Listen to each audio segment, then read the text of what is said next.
kalian memenuhi aktivitas yang akan dijalani hari ini. Coba dilihat kanan kirinya, temannya ada yang tidak masuk. Nadine, terus Akila. Sudah 2 orang aja. Nadine sepertinya tadi pagi mamanya kasih kabar kalau Nadine sakit. Kita doakan supaya Nadine cepat sehat, cepat sembuh dan dapat berkumpul bersama kita kembali. Kalian juga harus menjaga kesehatan supaya kita tambah semangat. Kita nyanyi dulu supaya semangat kita berdiri. Ayo berdiri.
Berkibarlah bendera. Kita melakukan ice breaking. Tangannya ke depan, ke atas, putar-putar.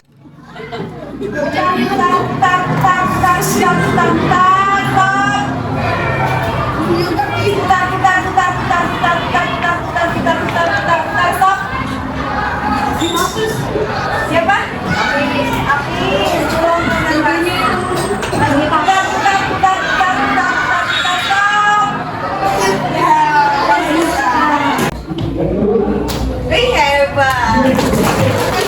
Ada yang masih ingat pembelajaran kita kemarin tentang gotong royong? Apa sih gotong royong itu, Nak? Royong itu adalah bentuk dari kerjasama masyarakat di bidang pembangunan. Contoh gotong royong di sekitar kita ada apa?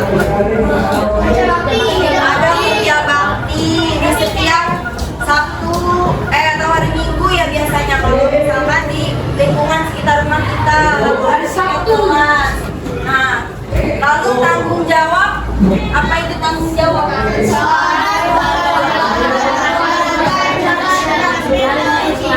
Tanggung jawab itu adalah tugas dan kewajiban yang harus kita laksanakan.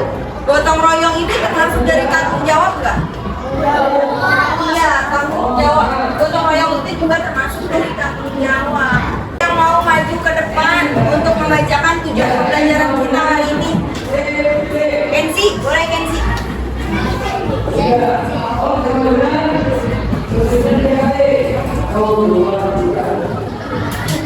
Tujuan pembelajaran 1. Dengan mengamati gambar cerita melalui PPT interaktif, peserta didik dapat menganalisis berbagai gambar cerita dengan teliti.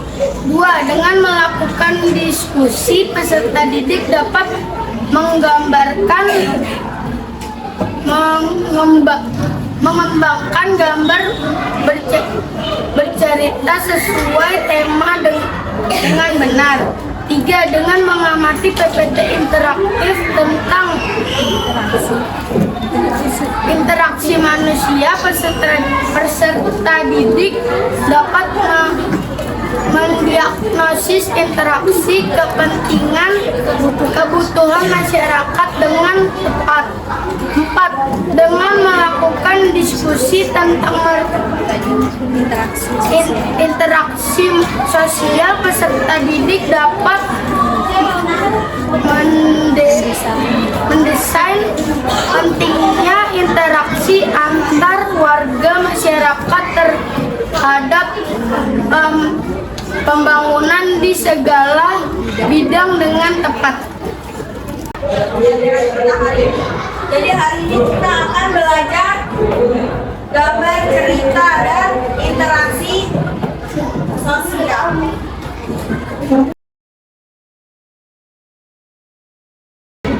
Gambar cerita, udah pernah dengar belum gambar cerita?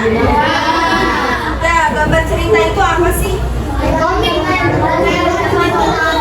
Gambar yang terdapat pada karya tulisan. Contohnya, ya gambarnya itu adalah gambar ilustrasi. Nah, fungsi dari gambar bercerita itu fungsinya untuk apa?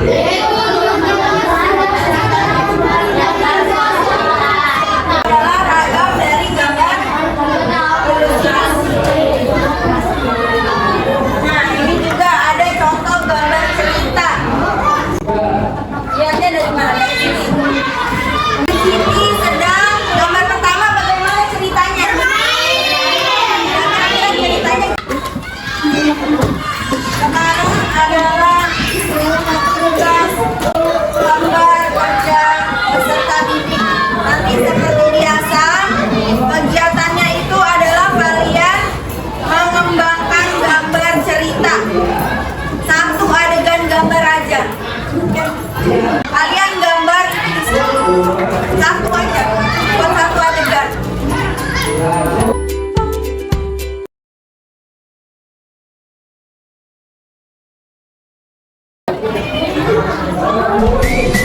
Tulis nama kelompoknya di kotak yang kecil.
Harimau Sumatera ingin mempresentasikan hasil gambaran ceritanya. Ya, ayo silakan. Dari kelompok Harimau Sumatera, gambarnya dilihat. Nah, bagus. Lihatlah. Ini adalah gambar bercerita yang menceritakan satu adegan. Oke, beri tepuk tangan dulu untuk contoh dari gambar bercerita. Gambar yang tadi itu memiliki hubungan interaksi sosial dengan kepentingan kebutuhan masyarakat di bidang apa kalau di pasar itu? Ekonomi. Kita hari ini akan belajar interaksi sosial dalam berbagai bidang. Kepentingan berinteraksi itu ada di 4 bidang, yaitu bidang ekonomi, bidang moral, terus yang ketiga ada bidang sosial,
pembelajaran. Bagaimana pembelajaran kita hari ini?